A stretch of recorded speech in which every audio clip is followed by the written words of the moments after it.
Good Wednesday morning, guys. My name is Jerry Miller, and this is Real Talk with Keith Smith. Thank you kindly for joining us on a gorgeous day to be alive here in Charlottesville and the Commonwealth of Virginia. Any day above the mud is a great day to be alive, guys. Today's program is going to be dynamite. Keith Smith is in San Diego for the Brian Buffini Conference. He is back in the saddle on Monday, but have no fear. We have two stakeholders with tremendous perspective on the program today. Judah Wickhauer is our director. Let's go to the studio camera. Let's welcome Scotty Moe, Scott Morris of Ross Mortgage, and Jeff Gaffney, the CEO of Real Estate 3. Gentlemen, good Wednesday morning to you guys. Awesome to be here. It's great to have you. How you feeling? Scott Morris and Jeff, I'm excited to chatter with you. Why don't we start with you, Scott? What have you been following since you were last in the studio 7 days ago? Well, let's see. I don't know. This morning, my twin girls had their first day of kindergarten. I've been following that. What's going on in the market's been kind of, the volatility continues, mostly with the Fitch downgrade in U.S. credit and then Moody's downgrade of so many regional banks and potential other banks. Wells Fargo has some, as always, some little problems with some integrity things on how they've been reporting and recording. And I think that we're going to see more pain in the banking system going into next year, which is going to drive potentially some decrease in the Fed rate, hopefully sooner than later. Okay, so that's maybe a little different than last week. You are not thinking a Q4 rate hike? Well, that was right before. All of these downgrades came right on top of this. So what did I hear yesterday several times? Well, we never really saw this coming, and I don't think we ever see the things actually coming when they happen, because everything's great until it isn't. And I think potentially what I've been forecasting is not necessarily hopefully, but I think where we're going to where the pain from the Fed's 5% increase is taking longer to settle. The medicine's taking longer to take effect, just like the inflation took longer to get here. When they were printing money, everybody was like inflation, and then it didn't happen. And then eventually that it set in. And I think the same process is what we're experiencing in the rate cycle. We'll get Jeff Gaffney in the mix here. Before we do, Carly Wagner's giving you props. She said you are saving deals where other brokers have fallen flat. So evidently you might have just rescued one very near the very present past right there. She's giving you some props. Ducks on the water. We're paddling, baby. Let's get Jeff Gaffney in the mix. Open edit, anywhere you want to go to start, and then I'll ask you some specifics. Jeff, the show is yours. Well, first of all, I love a lender who saves deals, so way to go there.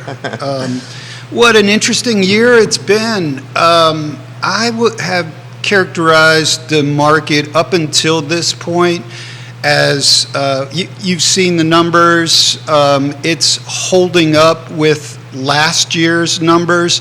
The consumer, the buyers, seem to have so far this year been able to push through some of the resistance, i.e. interest rates, i.e. rising prices, bidding wars, low inventory. But here's the part that I think remains to be seen, is that it's a really good market, but I've said from day one of 2023, it's fragile. There is a fragility in the market that it's sort of like the consumer, if there's one more spy balloon or one more political event that happens, I think that the purchasers, the pulse that I'm taking is that they're ready and wondering if they should take a break. But so far this year, they haven't. They've pushed through the resistance, and the numbers reflect that. Now, the last thing I'll say is that the big issue that we have that we haven't faced really in my career is this shortage of inventory. Who would have thought that a neighborhood like Forest Lakes, 1,600 homes in Forest Lakes. There's 4 for sale right now. That's incredibly low inventory. And then my favorite neighborhood, Glenmore, there's 930 homes in the community, 1 home for sale. So that presents problems. It's good news mostly for the seller, but we're really tracking the buyer. How's the buyer going to handle these increased interest rates? Are they going to be able to push through? And then when they're ready to buy, what are they going to buy? What's for sale? Not much. Great start with Jeff Gaffney right there. Scott Morris, thoughts on that? I mean, that is the inventory problem is what's protected value. I mean, I think we would have, if everybody came on market at 7%, you'd have, our days on market would be much, much longer. But there's a builder that I work with, Jefferson Home Builders. They still do some turnkey. They've got some new construction properties just outside of Gordonsville on Black Level Road for $349,000, which is that is an entry level price right now, and it's very difficult to find lots to put these homes on, and with the limited number of developments being approved for the larger developers, can these small, mid-sized builders find these pockets to produce housing with that people can afford? I mean, it's great that we've got custom builders doing million-plus builds, but that's not helping the inventory problem on its face. Lake Monticello, 4,500 homes in that community, only 11 units on the market right now for sale in Lake Monticello. You guys do the math, that is a sliver of available inventory in Central Virginia's largest neighborhood. Comments already coming in. This one's coming in from Grayson, who watches from North Downtown. We give some props to Julie Ballard watching the show, Keith Smith watching in San Diego right now, Dean Russell on your team watching the program. Dean, what's up, baby? Neil Williamson watching the program right now. Kelly Jackson is watching over there on the south side of Charlottesville. This one from Grayson for Jeff specifically. Jeff, how do you expect the final quarter of the year and into next year to open up from an inventory standpoint? Our family continues to look for a house to purchase, and there's just nothing to buy. Great question from Grayson. I think you'll see inventory come on the market because there are brokers like myself that are out there banging the table and beating the bushes that are saying this is the truth right now. If you are a seller or considering selling in the market, there has never been a better time to sell at top dollar right now. Then right now. So I think that message is starting to get through. I think you'll see some more inventory come on, but then I just want to prepare you. The seller, when you get into the third and fourth quarter of the year, the seller has a decision to make. Do we put it on in October, which traditionally is not when you want to put it on, because right around the corner is February. That would be the peak of when you would put your house on the market. But I think you will see some smart sellers come to market. And so I would just say, get yourself ready, get yourself pre-approved, and we'll have to wait to see what happens. But I would say there is going to be some inventory that comes. Candace Cox says, amen. Jeff Gaffney, to your first take right there. Katie Pearl watching the program. Brittany Gray, one of Stanley Martin's fantastic representatives, watching the program literally as we speak. See agents from 6 different firms on the show here. Scott Morris will get you in the mix. Last Thursday was the highest interest rate environment in 23 years. We have Albemarle County right now, median values are at the highest in Albemarle County history right now. Year over year, an 11% increase in Albemarle County, according to the CAR second quarter report. We also had the Mortgage Bankers Association release data yesterday that the lending environment was at its 10-year low when it comes to mortgages being issued, meaning the environment is getting more stringent or more difficult to lend, at least according to the Mortgage Bankers Association right there. So we have some headwinds in front of us. I know you want to unpack what I just said. So grain of salt. One of the inventory problem is a contributor to that, not so much the lending standards. That hasn't changed. I'm not running into that issues, but where you are seeing that is in the commercial lending space. Blackstone and the other hedge fund groups have completely shut down the REITs. And this is the big groups that go out and buy apartment buildings, that sort of thing. That funding has been completely shut off, and the refinancing has almost come to a complete and total stop. Where that is going to have the most effect is in the commercial side, where these big office spaces are owned and they're forced to take these things to market, and the rentals don't support the value anymore, and the value is going to decline. And the regional banks who are holding these notes are going to suffer the most in this process going forward. That is the biggest problem going forward, not on the residential side. The residential side is super clean, and any reduction you're seeing is a reflection of the inventory problem that we're facing at the moment. Kelly Jackson, one of Mountain Valley Farm's finest. Is it still Mountain Valley Farm? Is that the moniker? Is that the brand? Back at Mosby. She says, if I sell right now, gentlemen, where would I buy? Would I not just be paying more money for a new home? And she's always interested in selling that fabulous estate that she has. Who wants to touch that one? Well, if you assume that real estate's always increasing, won't you always be paying more for a new home? Your thoughts on that, Jeff Gaffney? You want to jump in on that? I hate to say this to Kelly Jackson, but I wouldn't sell. I think the value of Mountain Valley Farm is going to continue to go through the roof. So I would stay, ride it out, and enjoy it. If you had the intestinal fortitude to sell, lease, and position yourself for when there will be some distressed properties at some point. There will be some opportunity, but if you're not up for packing, moving, then I would just stay put, enjoy, and it's really money in the bank, the equity on your home.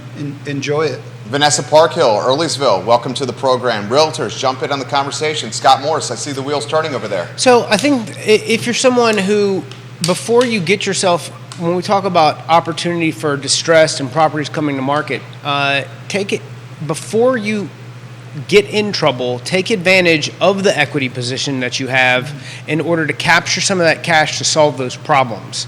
While you may be able to be forced to take a higher interest rate and higher payments, if you can capitalize on putting some of that cash in the bank to give yourself some room to get through whatever the tough time is, and then refinance again once rates drop, you may have more opportunity than you're aware of. But the problem is, most of the time, people wait until they've gone too far past the breaking point. They've missed payments. They put themselves in a position where they can't then refinance to protect themselves, and then they're forced to sell. And that's where buyers could potentially capitalize. But we would need to see so much of that happen to greatly affect this inventory situation that I don't know that we're there yet. Liz Nottingham, hello on LinkedIn. Candace Cox, I believe Keller Williams right there. She says, Scott and Jeff, where do you think the interest rate environment is going to be in the final quarter of this year and heading into next year? She adds to that comment, Scott, do you feel like they're going to be in the 5s by the middle of next year? By the middle of next year, yes. You do think so? I do think so. Jeff, any thoughts on that? I'll leave that up to Scott. I hope so. As we are approaching 8 right now, that tends to be a little bit of a breaking point, particularly coming on the back of just the other day, rates were 2.5%. And so a jump so fast is painful, particularly for the first-time home buyer. First-time home buyer oftentimes is looking to their parents for guidance, and if they're turning and saying, is this a good time for me to buy at 8%, it's a tough one to swallow when you were just looking at 2.5. But in terms of the prediction, I'd go with Scott. Scott, you wanted to add something there. Yeah, I don't think unless you're buying an investment property, a second home, or are forced into a non-QM product due to how maybe some tax situations, 8% isn't a reality. I think most people are going to be. We've teased in the, we've been in the mid sevens at the very highest. We're back down kind of 7% and below, depending on credit and qualification, and I think we've tested those highs several times, and again, we're seeing data that's bringing things back down. We're seeing inflation that's improving. We're seeing potential hazards in the banking sector that could force the government to step in, and while it is every bit to their advantage to lean on inflation and be hawkish in tone, I don't think they have a fourth quarter raise in rates. And I think that as the medicine kicks in from the 5% increase that we've seen in the last 12 months, we see continued improvement, and something is going to break in the system that's going to force them to then begin cutting at some point going into next year. So you see the bank downgrades over the last 48 hours being the fuel to potentially indefinitely pause the hikes that have made home ownership even more costly. That's what you're saying. That is what I'm saying. In very simplistic terms. Yes. The 30-year with good credit right now in the 7.4 range. I mean, that's what you're seeing as an average. You're probably anywhere 6.825, somewhere in thereabouts. Jeff, question for you is coming the feed here. Does he expect the inventory coming on the market to get back to the seasonality of real estate, where we'll see inventory really hit hard at the end of the first quarter or early second quarter next year? Or is the seasonality something that's now lost of real estate forever because of the digital age of real estate? That's a great question right there from Leslie. Interesting question. I do think that there is a seasonality component in this market. I think we tend to line up our listings in February and March. That's just the kickoff of the market. The way that it's been, the daffodils start to bloom in March and April, and that's the spring market. I think that it's much more difficult to sell a home between Thanksgiving and Valentine's Day. That tends to be a little bit of a dark period for inventory. It's tough to show properties during the holidays, and so will you see properties come on? It's tough to say, but I will say this. Homes keep selling year-round in the Charlottesville market, and so if I had a seller today who was debating list now or wait for the spring, again, my answer is list now, again, because we don't know exactly what's going to happen, but we know what we have right now. Very low inventory and a lot of people that want to buy. So to me, it makes perfect sense. List today. I think that's great advice. Yeah, I mean, you don't have a ton of competition. Yeah, I mean, come on. If it's December 1st and you've got a job that you're taking on or a situation you've got to deal with, and you're selling your house in Glenmore and you're the only one for sale, you're probably going to get some offers. If you're at Lake Monticello and you have a property that doesn't have foundation issues and it hasn't been run down through rentals, if you've got a property that is in good condition, you're going to be able to sell it for top dollar in order to execute whatever lifestyle decision that you need to make. Well said, Scott Morris. Keep the questions coming, guys. I see another one that's in the feed. This is from Jonathan. Jerry asked the question you asked the panel, is this the most expensive or difficult time for first-time home buyers in their professional history? So I'm going to ask Jeff, with Jonathan prodding me here, you specifically, Jeff, is this the most difficult time for a first-time home buyer in your time in real estate? It is very difficult for the first-time home buyer, because the other thing you're going head-to-head with when you're a first-time home buyer, you're up against the investor. The investor buyer is usually coming in today's market, they're paying cash. The first-time home buyer is typically highly leveraged. And so the cash offer beats out the leveraged offer almost every time. And so it's more and more difficult for the first-time home buyer today. And I have seen all through the year multiple offers on anything under $500,000. And so it's becoming much more difficult, much more expensive, and I honestly think we may be on the verge of seeing some condo conversions again. We haven't said that in a long decade, but I think that's going to come in to try to fill that void in the market, because there is nothing in Charlottesville, Albemarle County in the 300,000. There's almost no inventory. So if you could convert apartments to condos, Where do you see that happening potentially? I think anybody who has an apartment complex is fair game for It's that. thinking about that now. Yes. I mean, a complex we know extremely well, Mr. Bart Fry owns a substantial amount of units that he's currently renting at the villas at Southern Ridge. Does he consider pivoting the model, changing the rental office to a sales office again? I know that sales office quite well. You know that sales office quite well. Do you see that coming down the pipe?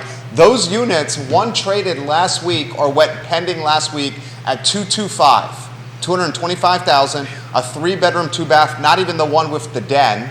It was the one without the office associated with it. It was 1,100 and some square feet, 225, competitive scenario, went under contract in a couple of weeks tops. Your thoughts on that?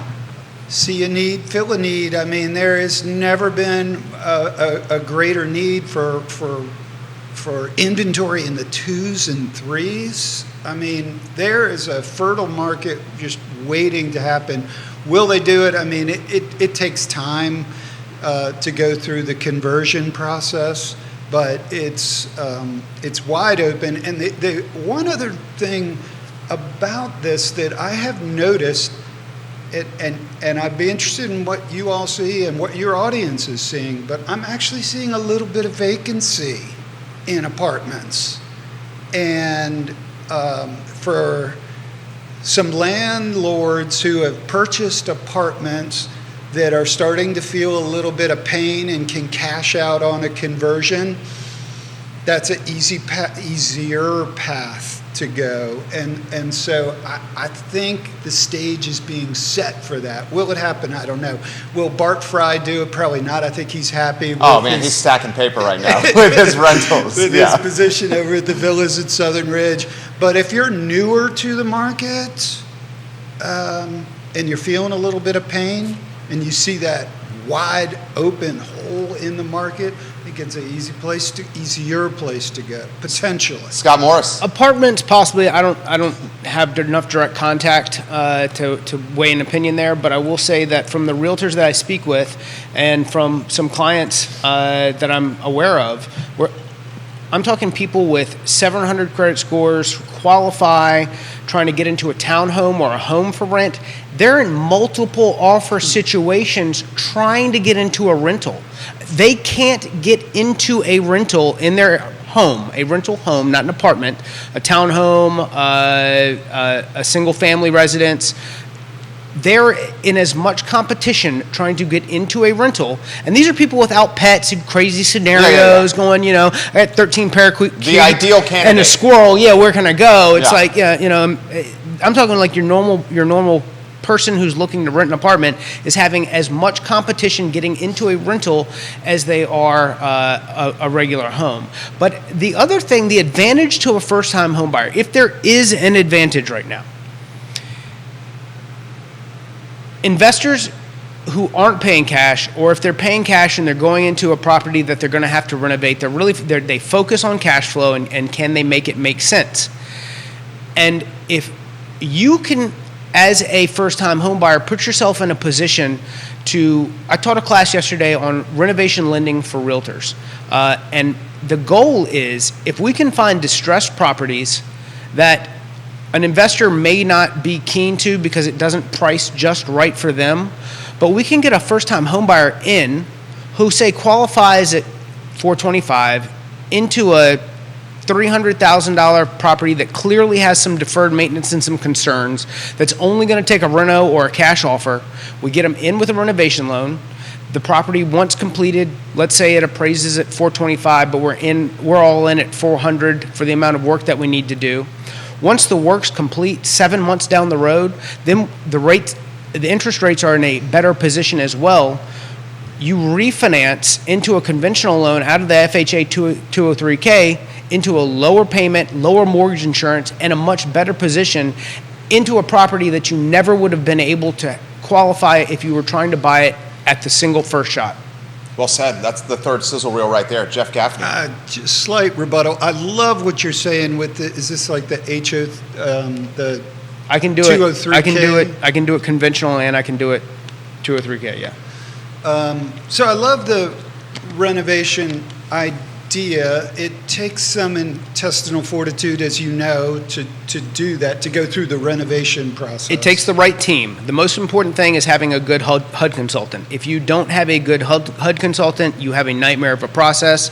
A friend of the show, Woody Fincham, his brother Danny, is an amazing person and helps us get through these things all the time. It's fantastic. Where I was going is that when you compare the opportunity of purchase, renovate, move in, compare that experience, which for some people that's the right thing, and I want to, I'm saying this kindly. When you compare that to a brand new townhome, again, if you can find it. I was like, where are they? But they're coming. There's a lot of townhomes coming. Okay. Rivanna Village, second phase. I mean, it's coming. When you compare those two experiences, that's where the builder has it beat every time. Sure, if you want to live in a townhome, but if let's say that you wanted to look at a more rural area like Fork Union or Greene or Madison, Louisa, Goochland, Powhatan, depending on who's listening and where you are.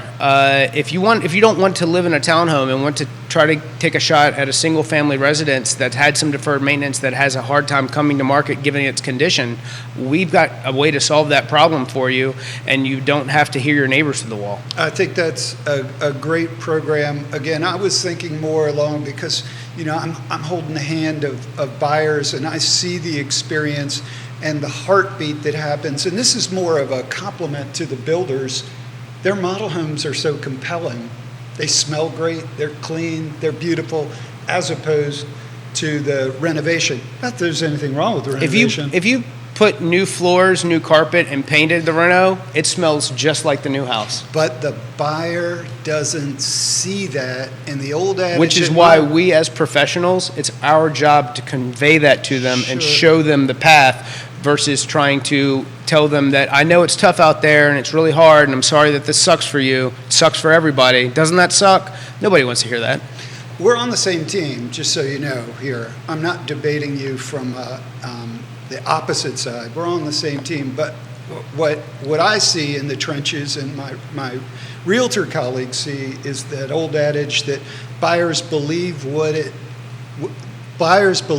they see, not what it can be. Now so the renovation loan, they have to buy into what it can be, and it takes time. And again, where I was going, again, I'm not debating you from a negative standpoint. Mine was just more of a prop to the builders. When you walk in and the candles burning and the music's playing, it's an incredible sales job that they do for that. I think we're really kind of talking about two different products. No, we're 100% talking about two different products. But what we're talking about from the builder side is potentially a townhome in town for the same money that somebody could get for a single family if they put the work, if they had the plan in place. And when are we talking about these coming on? They're not there right now. When are these Village, the project he's talking about, is right around the corner from where we live. Soon, on the near horizon. It has been soon and on the near horizon for a little bit. I think those. But what does that mean? I wish I had a crystal ball. So you don't have it. So We you don't even have a crystal real ball. timeline. I will say this to Jeff's point, that once these units do come to market, I would not be surprised that if the sellout happens very quickly. No. That's amazing. For Yeah, how but many? to How your many point, units? the inventory is not there now. How many units is it? Do you know that? It's a couple hundred left. Yeah. Your thoughts? That's going to be in stages. So we're talking about a progressive build of 3 years from once it started, and we don't even know when it's going to start. Yeah. I think a better comparison might be Brook Hill Commons. There you go. That's a good It's one. active today. There's hundreds and hundreds and endless supply of developable lots, and they're building there today. But now we've just jumped price point. We're in the mid-4s. You're talking about more of the scenario in the mid-3s, which I think is a very valid point to Like, where do pursue we that. get our teachers, nurses, police, and firefighters in as first-time home buyers at 22, 23 years old? They've just taken on these professions. They're salary earners. They don't carry a lot of debt, but at the same time, what do we do?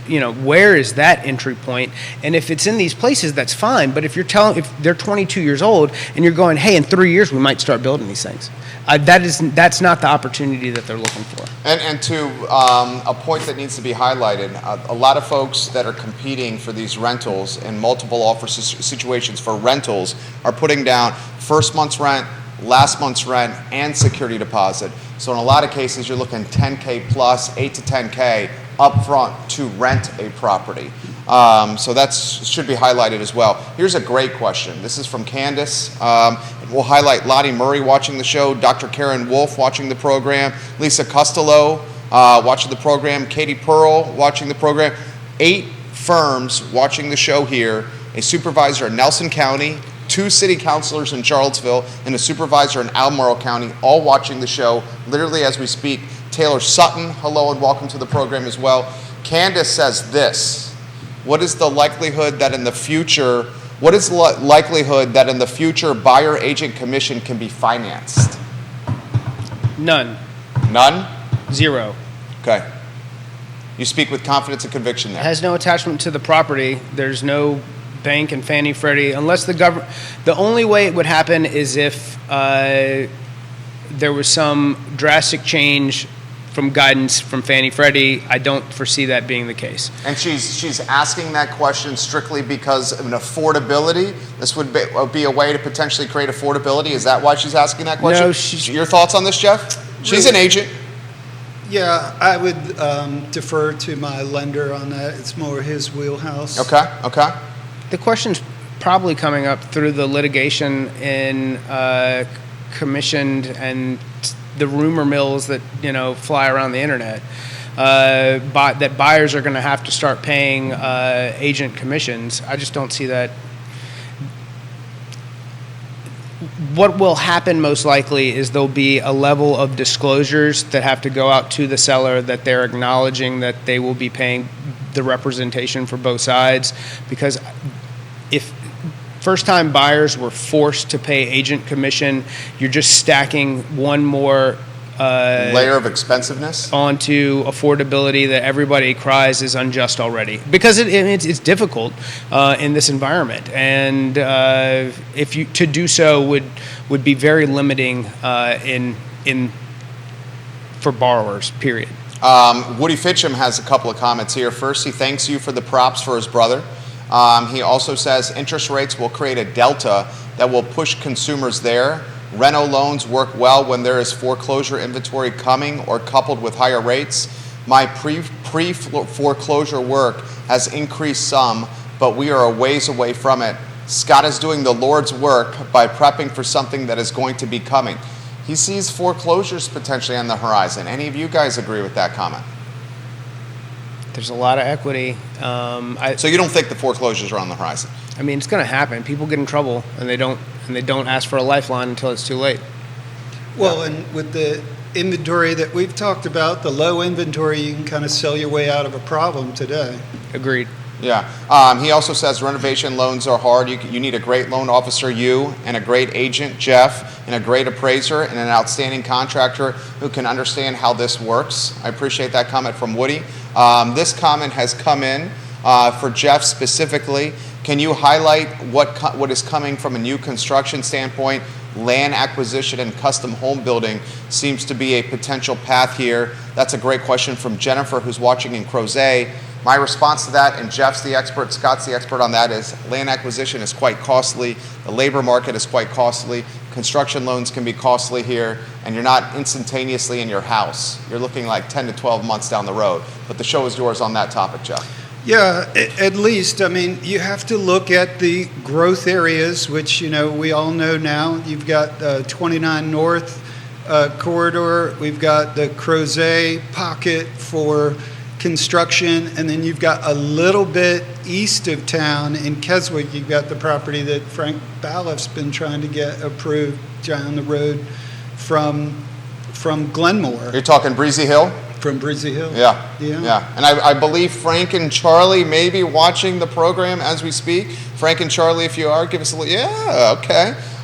Candace says you're correct, Scott. That's what she was referencing. So, Scott, you're all over it there. Do you think there's an opportunity to build our way out of this? Or with the comp plan in Albemarle being so limited, that's not a reality? Let me answer a slightly different question. In 2009, 2010, Home Builder magazine forecasted this incredible shortage of housing. And those of us that read that article in 2009, 2010, we couldn't comprehend what they were talking about because there was so much inventory, there was so much distress. The market, the world was upside down. But what potentially we're seeing is from that Dodd-Frank legislation, they basically cut off funding to all of the smaller builders. And so prior to 2009, half of our new construction in the Charlottesville market was by smaller builders who built homes, we call them spec homes. They built homes on speculation, and that filled a huge void in our inventory. If you go out into the market today, the number of builders who do that is minuscule. Almost none. Look at too much to potentially risk, too much exposure doing that. Jefferson Home Builders in Culpeper is owned and operated by a family that does not want to deal with a construction loan. We will build our houses and sell our houses. We don't wait on draws, that sort of thing. And that gives the opportunity for these homes out in Gordonsville and Black Level, and there's several others in that area that they've got coming to market between now and October, where you can go in and purchase the home turnkey without a construction loan, and there's an extreme advantage to the affordability there. But they just don't exist in general. And Jerry, if you take a community like Glenmore in its heyday, so we're kind of talking pre-2009, of course, in the early 2000s, you could find 20 different spec homes under construction at any given time. And what was incredible about that from the sales standpoint is a spec home means you don't have to wait a year for construction. The house is in different stages of construction. And so particularly this time of year, what was so nice is you could find a spec home, somebody could move in, catch it before the end of summer, and move in and be a part of the community. And the Parade of Homes was an amazing thing because every builder had one. Yes. Everybody wanted to be a part of it. And it put people in basically open houses for builders all over the state. It was amazing. Jason Howard, hello, watching on Rio Road. Johnny Garver, the chef, hello. Thank you kindly for joining us. Kelly Lewis, hello. Thank you kindly for joining us. Johnny Ornalis shared the show. He's the owner of Guadalajara and El Mariachi. Thank you for sharing the show. Have you ever seen the neighborhood you live in, Glenmore, as hot it is right now? In the history of you doing sales there? Because you've been doing it for a bit. Yeah, 30 years. I have never seen it like it is. I've never seen it we have, again, 930 homes in the community, one home for sale. I get calls every day from buyers that are looking for a home in Glenmore. So if you're thinking about selling, it's a great time. I've never seen it, and sometimes a community in different phases of development, it hits like this critical mass point. And I think what's happened in Glenmore is you had the first wave of critical mass where people moved in and enjoyed the community, and then you got into the mid 2000s, and like a lot of communities in that price point, everything sort of just flatlined, and there was no great demand. But then, as we've talked about on this show, the great comeback for Glenmore and the, call it what it is, the McMansion market was the pandemic. Yeah, it was COVID. It brought everybody, started pre-2019. Nobody wanted the 6,000 square foot, 4,000 square foot. Nobody wanted a house that size. Everybody wanted to downsize. Then, of course, we've talked about this on the show before, is COVID happens. People want the bigger house spread out. They want a nice community with walking trails and golf course and pickleball and equestrian trail and on and on and on. And so the community has hit this stage now where people are appreciating, as a result of, birthed out of, the pandemic. Well said. Scott Morris, I see the wheels turning. Well, I mean, the only real solution to affordable housing, if that's the term we want to use, I think it's now workforce housing, is some sort of, we can call America what it is. We live in a semi-socialist economy, and an administration. It doesn't matter who it is. I don't care about parties. I don't like the whole thing. But it's going to take an administration with a mindset of some sort of rural development focus, and maybe not to the extreme degree in which China built cities where no one lives, but some focus to go in and say, hey, we're gonna extend interstate and water resources in these parts, of the country, and there'll be some vying for all of that. And this would be a 10-year project from the time somebody rose their hand and said, hey, I've got this great idea. But it's going to take that type of mass development for the number of human beings that we have in most of these urban areas, where we just don't have the support for them, in order to push that out and expand commerce to more rural areas and put houses in place to support those economies. Because what we are seeing, even as areas as small as Charlottesville, is the workforce is being pushed further and further away. And then when you get into areas of North Carolina, they're experiencing it. In Maryland, it's a thing. And as that expansion happens, pushing these workers further from where they can afford to live, there needs to be some sort of plan in place to develop these more rural areas, because the more rural area is beginning to vote against the development.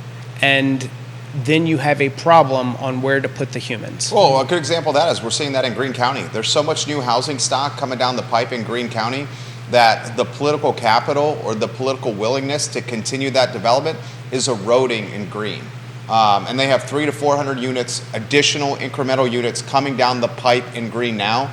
And residents are seeing this in the news, they're seeing this on social media, and now they're galvanizing against additional inventory. But my point is, we don't need to incentivize the buyer. We need to incentivize the builder. I agree with that. And the only way to get there is for it to happen at a scale larger than individual municipalities. Devil's advocate with you both on that topic right there. K-Tech, which educates a lot of folks getting into the trade schools, you've highlighted this. They don't have enough teachers to teach the students at K-Tech.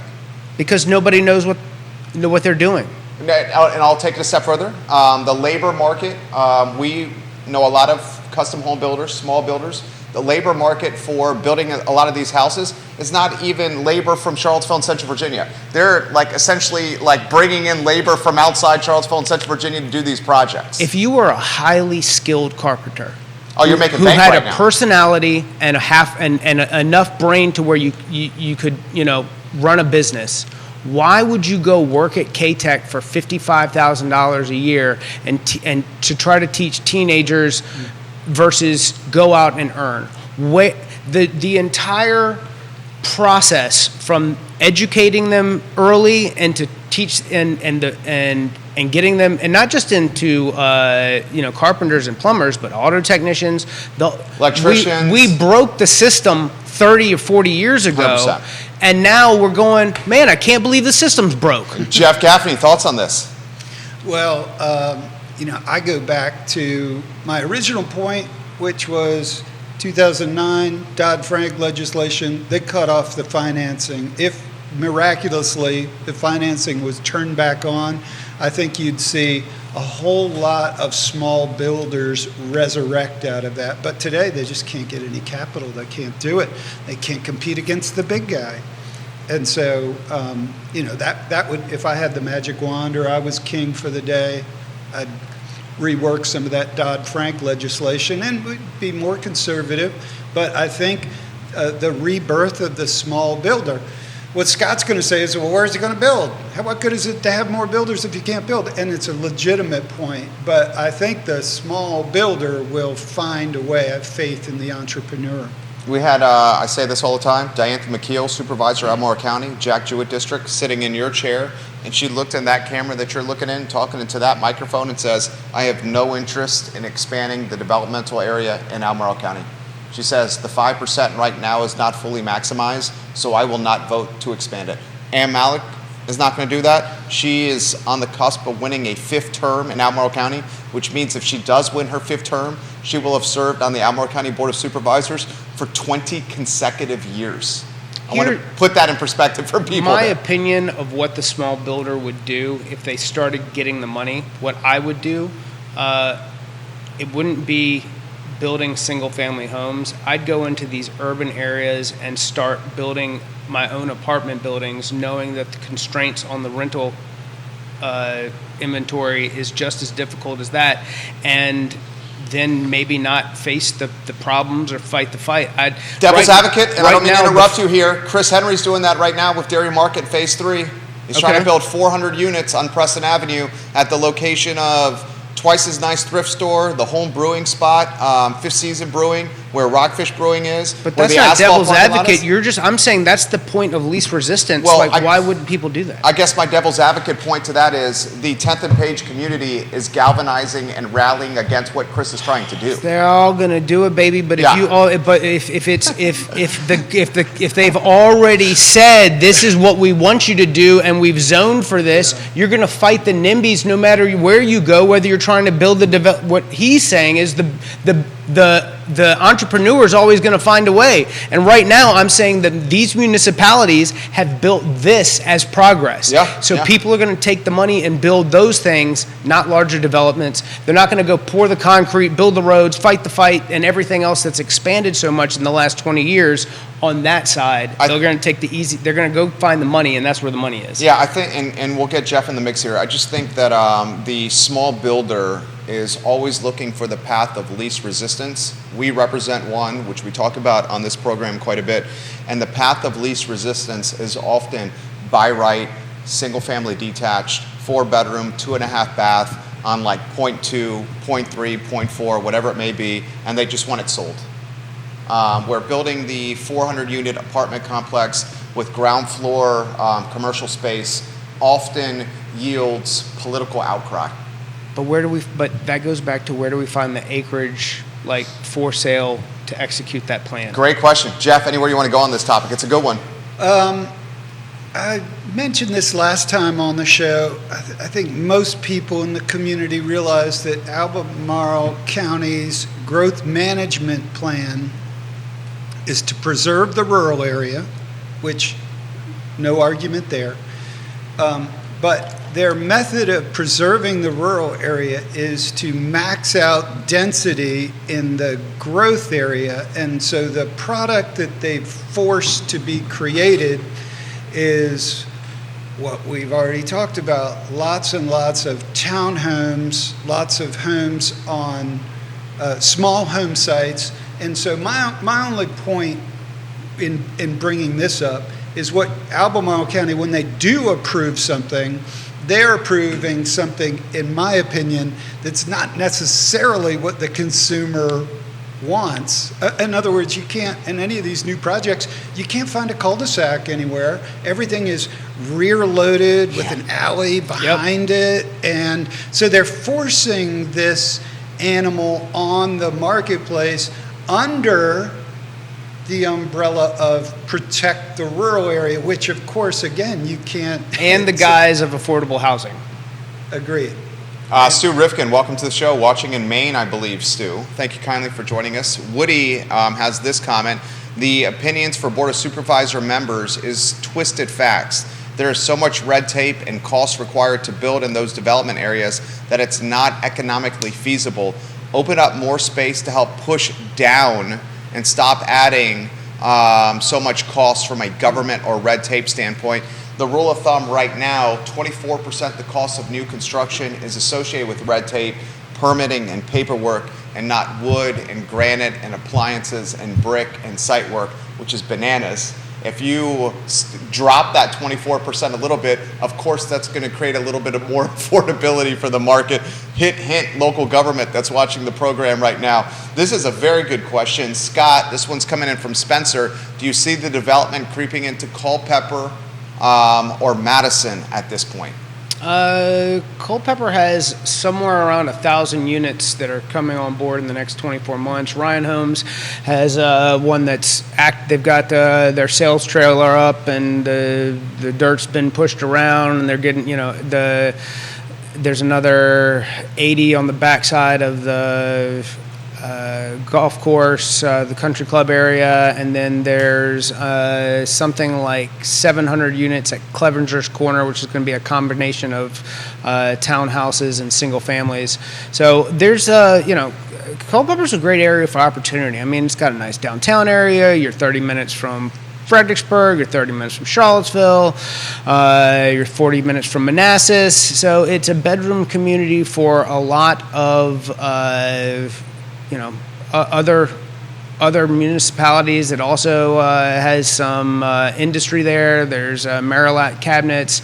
There's Merchants Grocery. Continental, who said that they were going to shut down their facility, has had some problems in Mexico trying to move their manufacturing down there, so they're hanging on for years later than they said they would.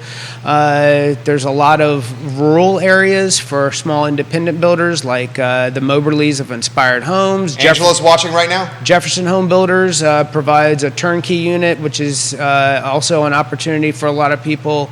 There's a lot there. It's a great community.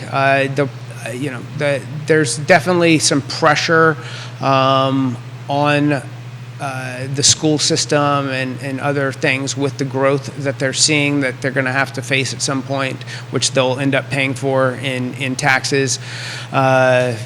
Because it also, from a tax rate perspective, is advantageous compared to the Fluvanna-Albemarle area. Out there at 61 cents per $100 as opposed to like 98, and it's there's a lot of advantages being there. There's a lot of growth happening. It's a great place. It's a great community. What do you think, Jeff Gaffney? Do you see growth heading Madison Culpeper's way? Do you see it going over the mountain to Augusta, Waynesboro? Folks love the tree streets in Waynesboro, for example. Where we're not seeing the growth so much is in Buckingham County. Nelson County, for example, as well, year over year, values dropped 25% according to the CAR Q2 report. Anywhere you want to go on this, Jeff? I see a great growth potential between Charlottesville and Richmond. You've got the interstate, you've got good roads, and there are more and more of my clients and my colleagues' clients that has one spouse works in Richmond and one in Charlottesville, and so I see that as an opportunity. South is beautiful, but has no infrastructure, so unless there was something to change that, I don't see that happening. But whenever the market gets tight, we always talk about the valley. The valley's beautiful. I think there's great opportunity over there. There does seem to be a,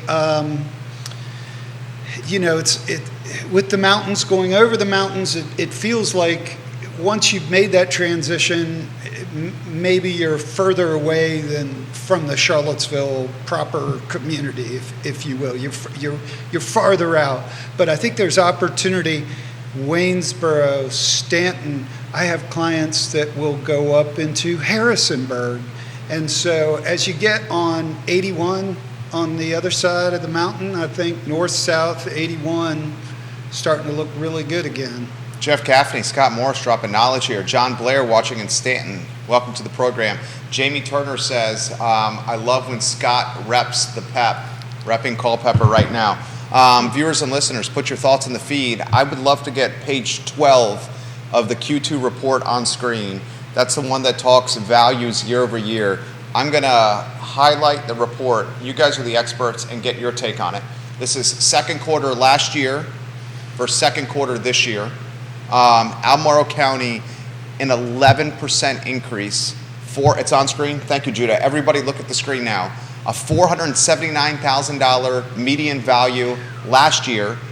This year, $530K median value for Albemarle, 11% increase. Louisa, last year, $361,250. This is Louisa County, $361,250.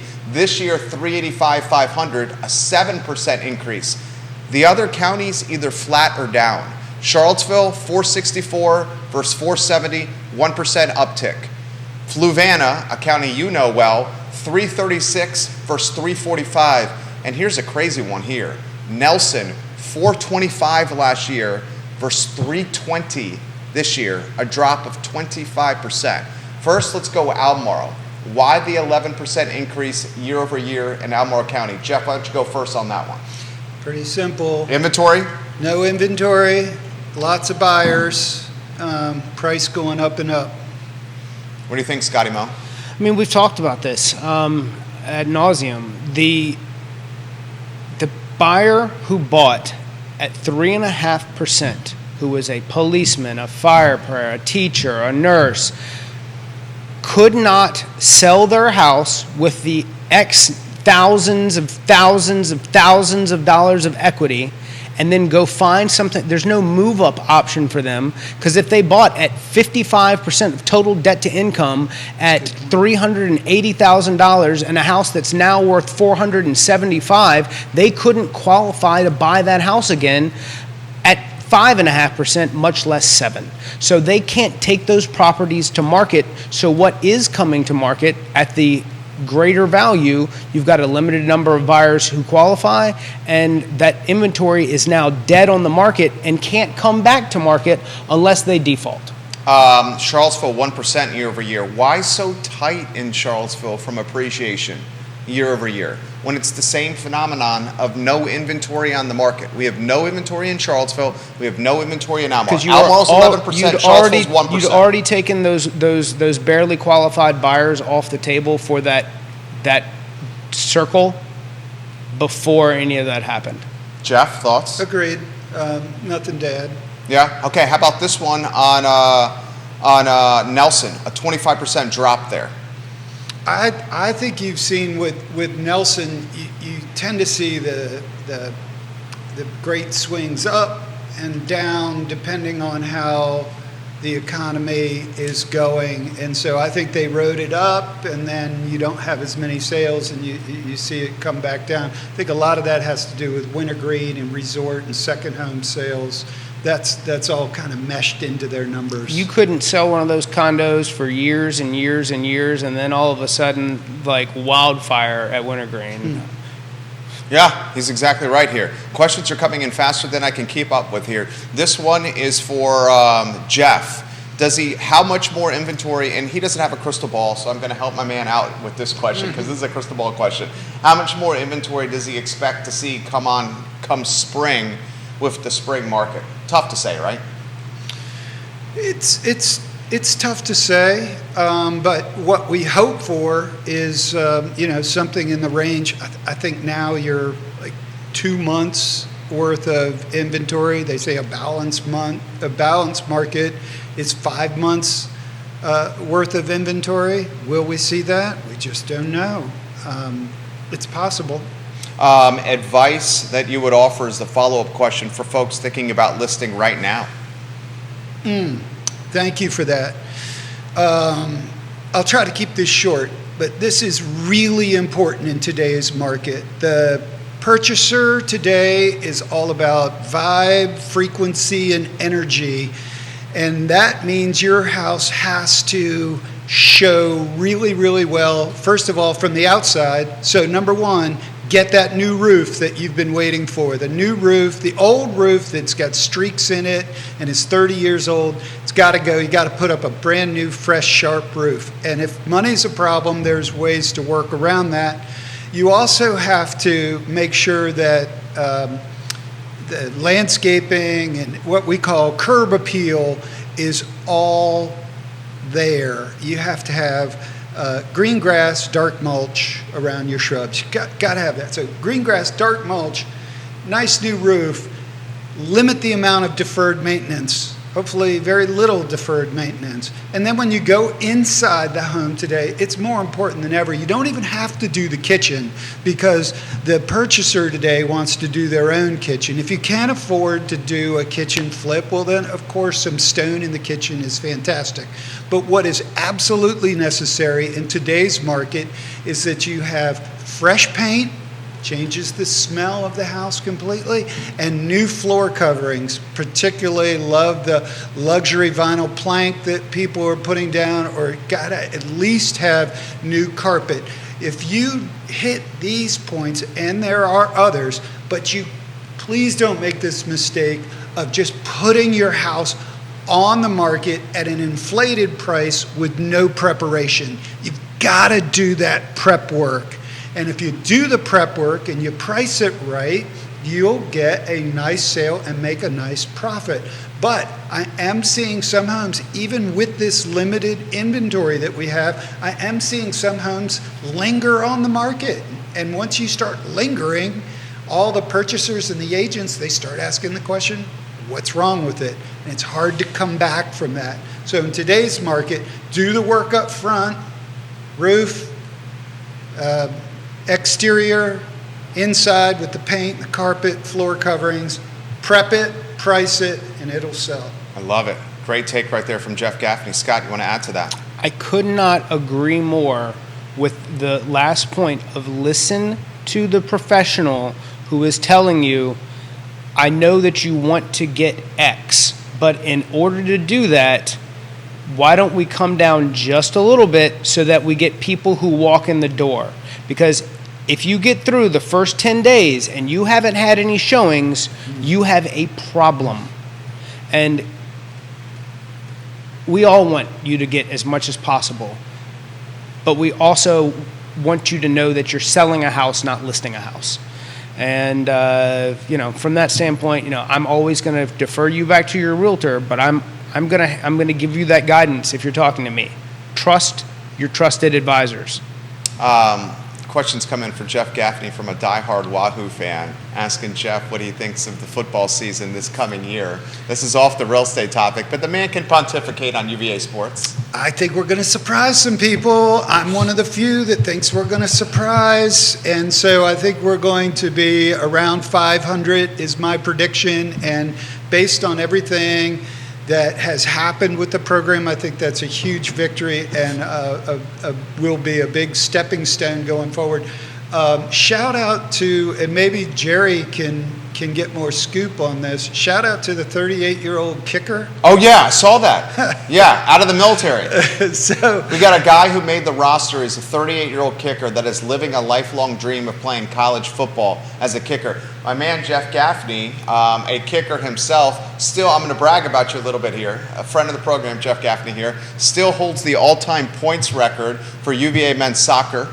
This man right here, the all-time point scorer. We're talking goals and assists. Men's soccer, Jeff Gaffney here. Also had a cup of coffee in the National Football League as a kicker right there. And I would not be surprised if we if Judah goes out and holds a pigskin on Market Street, if Jeff is still not booting 50-yard field goals over there to City Hall. Time will tell. Maybe we'll do that for some content on the program here. Kickers in your blood, Jeff.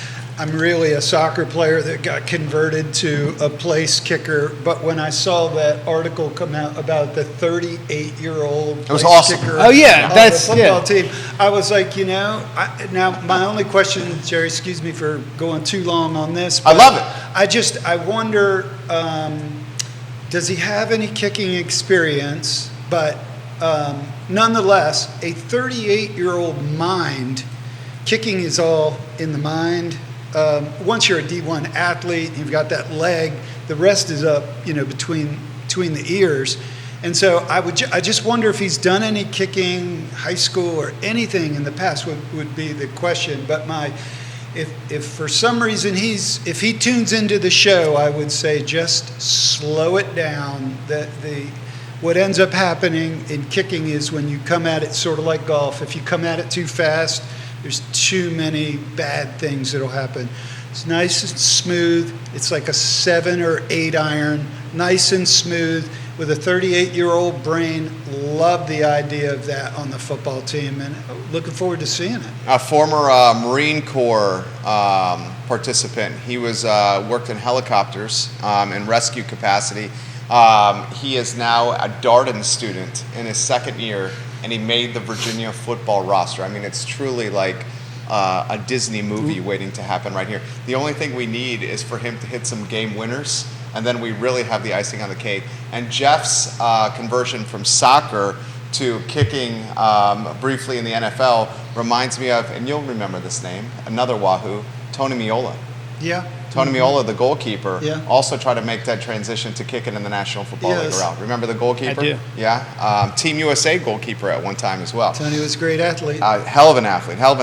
All right, gentlemen, we go an hour and 10 minutes here without stopping. You guys, it's truly a breeze having you on the program. How about some closing thoughts for the viewers and listeners? Scott, you want to start? For those out there, keep an eye on the market. We got some CPI data coming in, and if it's what we're looking for, that's going to continue to bring rates down closer to 50-day moving average, kind of get back to below 7%. I think that's the direction that we're heading. We'll see. To be determined. If you're out there, I've got quite a number of people who have taken a pause in the process. They come in, their inventory largely drives their interest, and we are seeing ebbs and flows of what's coming on. So don't give up. There's something out there for you. Keep in touch with your team. We'll keep it moving. If you're out there as a realtor, don't get disheartened. We're here doing the work. We'll figure it out. I like it. Show's yours, Jeff Gaffney. I would end with this. If you own your home currently that you're living in, if you own it, call your realtor today, this week, this weekend, and just ask the question, how much do you think my home is worth? Get educated. It's going to be a larger number than what you are expecting, but just start the conversation with the question, how much is my home worth? How much do you think I could get for my home? Do you have any buyers? Is there a market for my home? What would I have to do if I was going to sell my home? Just stick your toe in the pool of selling. And what ends up happening, this happens every day for me, thankfully, is I get that call and it just so happens I have the buyer and you make a match, and sometimes it never even goes to market. So it can be really easy, but it starts with you, the seller, asking the question, what's my home worth? What could I get in the market today? And what do I have to do to get it ready for sale? Start with that. I think you'll be pleasantly surprised and take advantage. I mean, right? We've all been taught, buy low, sell high. This is the sell high. Here's the gift. I love it. Roger Voisinay says this. Everyone listening to this program, Jeff Gaffney was an All-American at UVA and the men's soccer team. Thank you, Roger Voisinay, for highlighting that on the program. We love you, Roger. We love Jeff. We love Scott Morris. Judah Wickower is a man that should get accolades and attention. He keeps us online, and he keeps the microphones and cameras streaming like they're supposed to. This show is Real Talk with Keith Smith. Keith and Yonna are in San Diego at the Brian Buffini Conference. I believe he's back in the saddle on Monday. On Friday's Real Talk, we have Neil Williamson, the president of the Free Enterprise Forum, right here on the show. I think it's going to be a dynamite program. The I Love CVille show is up in 1 hour. Donna Price, the chairwoman of the Albemarle County Board of Supervisors, is on the program tomorrow. You're not going to want to miss that interview. For Scott, Jeff, and Judah, I'm Jerry, and this is Real Talk with Keith Smith. So long, everybody. Gentlemen, you guys crushed it. It's great. Thank you, sir.